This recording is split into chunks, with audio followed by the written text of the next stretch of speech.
नमस्कार विद्यार्थी व पालक मित्रांनो, मी ऋषिकेश कुलकर्णी आपल्या सर्वांचं वायब्रंट ऍडमिशन गायडन्स या आपल्या युट्यूब चॅनलमध्ये स्वागत करतो। आता सर्व विद्यार्थी पालकांसमोर एकच प्रश्न पडलाय, तो म्हणजे काउन्सिलिंग प्रोसेसला आता केव्हा चालू होईल, त्याच पद्धतीने जो रिवाइज रिझल्ट लागणार आहे तो देखील केव्हा येऊ शकेल। या सर्व गोष्टींची उत्तरे अगदी थोडक्यामध्ये या व्हिडिओच्या माध्यमातून आपण पाहणार आहोत। आता पहिला प्रश्न असा आहे की काउन्सिलिंग केव्हा सुरू होईल। त्यापूर्वी महत्त्वाचं काय आहे की रिवाइज रिझल्ट नंतरच प्रोसेसला चालू होणार आहे। मग हा रिवाइज रिझल्टचा प्रश्न कशामुळे आलाय, तो म्हणजे माननीय सुप्रीम कोर्टाने जो फिजिक्सचा एक बोनस मार्क्स सर्व विद्यार्थ्यांना दिलेले होते त्या रिलेटेडचं IIT दिल्ली यांच्याकडून जे फायनल आन्सर पकडलेलं आहे त्याच्यानुसार ज्यांनी अटेम्प्ट केलंय चुकीचं केलेलं असेल तर त्यांचे निगेटिव्ह -5 मार्क्स होणार आहेत। मग त्याच्यानंतर जो काही असेल तो रिझल्ट आता रिवाइज लागणार आहे, त्याच्यानुसार काही रँक्स चेंज होतील, मार्क्स मध्ये चेंज होणार आहे आणि तो रिझल्ट लवकरच येईल। तो रिझल्ट केव्हा येऊ शकेल, तर तो रिझल्ट आज रात्रीपर्यंत येऊ शकेल किंवा मोस्टली उद्या तरी नक्कीच येऊन जाईल। ठीक आहे, म्हणजे 1 ते 2 म्हणजे उद्यापर्यंत फायनल तो रिझल्ट येईलच। आता तो एक प्रश्न झाला। आता दुसरं काय महत्वाचं, काउन्सिलिंग प्रोसेसला केव्हा सुरू होईल। ठीक आहे, आता मी थोडंसं लास्ट इयरचा सिनेरिओ आणि या वर्षीचा अंदाज याच्यानुसार तुम्हाला सांगतो की साधारणतः केव्हा सुरू होऊ शकेल। जे विद्यार्थी हे व्हिडिओ पाहतात किंवा ज्या विद्यार्थ्यांनी अजूनही आपल्या या युट्यूब चॅनलला सबस्क्राईब केलं नसेल त्यांनी लवकरात लवकर करा, कारण की इथून पुढचे महत्त्वाचे व्हिडिओ सर्व मी तुमच्या समोर घेऊन येणार आहे। मित्रांनो, आता आपण थोडंसं बघूया की कशा पद्धतीने ह्या प्रोसेसचा असू शकणार आहे। आता पहा, आपण थोडंसं आता इथे सायमल्टेनियस इयर लास्ट इयरचं जे आहे अकॅडमिक इयर दॅट इज 2023, या 2023 मध्ये प्रोसेस एक्झॅक्टली कशा पद्धतीने चालली किंवा झाली हे थोडक्यात तुमच्या समोर सांगतो। तर 2023 ला बघा काय झालं की सुरुवातीला 5 तारखेला 5 जुलैला काय झालं होतं, तर 5 जुलैला साधारणतः पीडब्ल्यूडी म्हणजे काय, पर्सन विथ डिसॅबिलिटी म्हणजे हँडिकॅप विद्यार्थ्यांची एक नोटीस आलेली होती। ठीक आहे, लास्ट इयरचं सांगतोय, 5 जुलै 2023 साठी बोलतोय आपण, लास्ट इयरचा सिनेरिओ।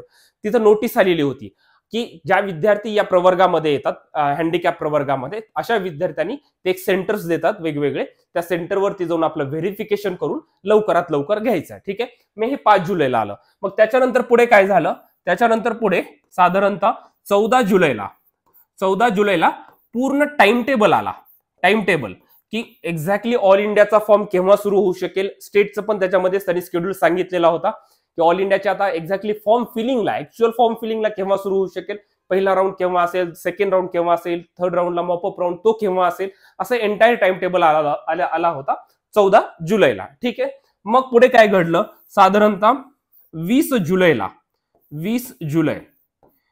जुलैला साधारणतः ऑल इंडिया कोटाचा रजिस्ट्रेशनचा फॉर्म चालू झालेला होता। ठीक आहे, आता बघा साधारणतः 5 जुलैनंतर साधारणतः 15 दिवसाचा गॅप आहे टाइम टेबल सगळ्या शेड्यूल मध्ये, कमीत कमी 8-10 दिवसाचा तर गॅप दरवर्षी राहतोच। मग या गोष्टीचा जर आपण अंदाज सगळा हे केला तर आता बघा, आता ह्या सर्व गोष्टीचं जर आपण हे पकडलं तर 2024 मध्ये काय गोष्टी घडू शकतात।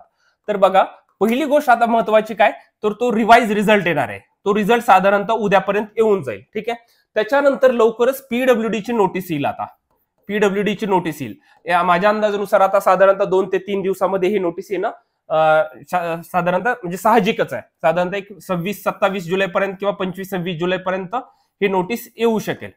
ठीक आहे, आणि ह्या नोटीस आल्यानंतर विद्यार्थ्यांना 6 ते 7 दिवसाचा, कारण की ऑलरेडी थोडासा आपण लेट जातोय त्यामुळे थोडासा कमी टाइम तरी भेटू शकेल, पण नक्कीच 7 ते 8 दिवसाचा टाइम त्यांच्यामध्ये तर त्यांच्याकडे असू शकणार आहे। त्याच्यानंतर एक ठराविक टाइम टेबल येईल साधारणतः, किंवा तो लवकर पण येऊ शकतो, एक साधारणतः 30 जुलै किंवा 28-29 जुलैपर्यंत किंवा 30 जुलैपर्यंत पकडून चला, साधारणतः तो टाइम टेबल येईल।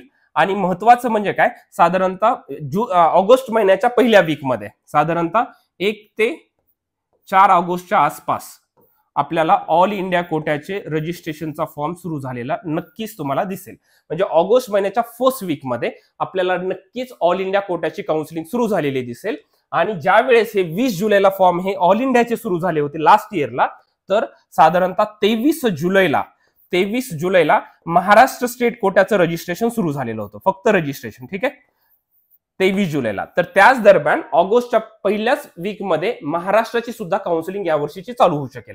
ठीक आहे, महाराष्ट्राची सुद्धा काउन्सिलिंग, महाराष्ट्र स्टेटची पण सेम ऑगस्टच्या फर्स्ट वीक मध्ये 5 ते 7 ऑगस्टच्या आसपास महाराष्ट्रातले देखील फॉर्म चालू होतील. आधी काय होणार आहे, लवकरच आता पीडब्ल्यूडी विद्यार्थ्यांची नोटीस येणार आहे, त्यापूर्वी रिझल्ट लागेल. रिझल्ट लागल्यानंतर पीडब्ल्यूडी विद्यार्थ्यांची नोटीस, पुन्हा टाइम टेबल सर्व पूर्ण येईल, शेड्यूल कशा पद्धतीने राऊंड असणार आहेत, त्यांच्या डेट्स, प्रोबॅबली डेट्स काय असू शकतात, हे सर्व येईल. साधारणतः ऑगस्ट महिन्याच्या फर्स्ट वीक मध्ये ऑल इंडिया काउन्सिलिंगची नोटीस येईल आणि त्याच वीक मध्ये महाराष्ट्र स्टेट काउन्सिलिंगचे देखील रजिस्ट्रेशन चालू होतील. अशा पद्धतीने सर्व सिनेरिओ आहे काउन्सिलिंगचा आणि सेम अशा पद्धतीनेच घडेल. ठीक आहे, अशीच महत्त्वाची व्हिडिओज पाहण्यासाठी आजच आपल्या या युट्यूब चॅनलला सबस्क्राईब करा, जेणेकरून सर्व पुढच्या काउन्सिलिंगच्या अपडेट्स मी तुमच्यासमोर घेऊन येण्याचा प्रयत्न करणार आहे मित्रांनो. Thank you so much.